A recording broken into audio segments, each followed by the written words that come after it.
भारत के दामाद और ब्रिटेन के प्रधानमंत्री ऋषि सुनक चुनाव हार गए हैं। न सिर्फ हारे बल्कि बुरी तरह से हारे हैं। ब्रिटेन में इस बार लेबर पार्टी की जीत हुई है, जिसके मुखिया कीर स्टारमर ब्रिटेन के अगले प्रधानमंत्री बनने वाले हैं। लेकिन सवाल यह है कि आखिर ब्रिटेन में ऐसा क्या हुआ है जिस जोश खरोश के साथ ऋषि सुनक प्रधानमंत्री बना गए थे, वो अपना कार्यकाल खत्म होते होते इतने अलोकप्रिय हो गए कि एक तरफा हार का सामना करना पड़ा। आखिर ऋषि सुनक की हार की वजहों को क्या बताया जाए? क्या ऋषि सुनक की हिंदूवादी छवि, मंदिरों में पूजा अर्चना व ब्रिटेन के वोटरों पर कोई नकारात्मक असर पड़ा है? क्या ऋषि सुनक की सत्ता जाने और कीपर स्टारमर की सत्ता आने से भारत पर कोई बड़ा असर पड़ेगा? आज इसी मुद्दे पर बात करते हैं।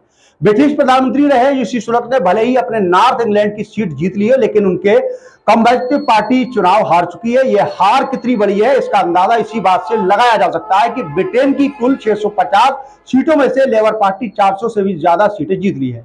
ऋषि सुनक की पार्टी कन्वर्जेटिंग 111 पर सिमटती नजर आ रही। ऋषि सुनक से पहले ब्रिटेन के प्रधानमंत्री रह चुकी लिज ट्रेस को अपनी सीट भी नहीं बचा पाई।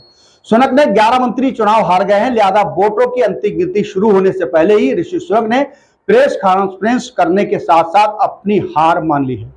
इस बीच सवाल उठ रहा है कि आखिर ऋषि सुनक के साथ ऐसा क्या हुआ, इसकी वजह से इतना बड़ा नुकसान हुआ। पार्टी में बदलते प्रधानमंत्री चेहरा बताया जा रहा है। वही ब्रिटेन में 14 साल से ही एक पार्टी का शासन रहा है, वो पार्टी यही थी।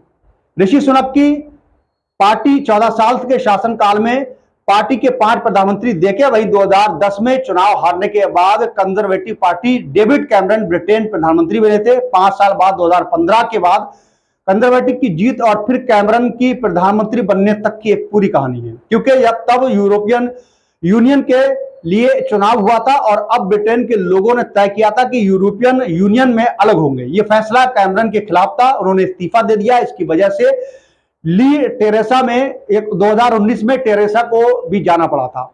बताते चले कि ऋषि सुनक ने 2019 के आखिर में बोरिस जॉनसन के नेतृत्व में ब्रिटेन में आम चुनाव हुए, प्रधानमंत्री नहीं थे, तो जनता ने सब भूलकर बोरिस जॉनसन को अपनी पार्टी की झोली में जीत डाल दी थी और जॉनसन की जीत हुई वो पिछले से 48 सीटें ज्यादा थी। बोरिस की सरकार में ही कोरोना आ गया था और दुनिया में लॉकडाउन लग गया था, लेकिन बोरिस जॉनसन ने कोरोना नियमों का पालन नहीं किया।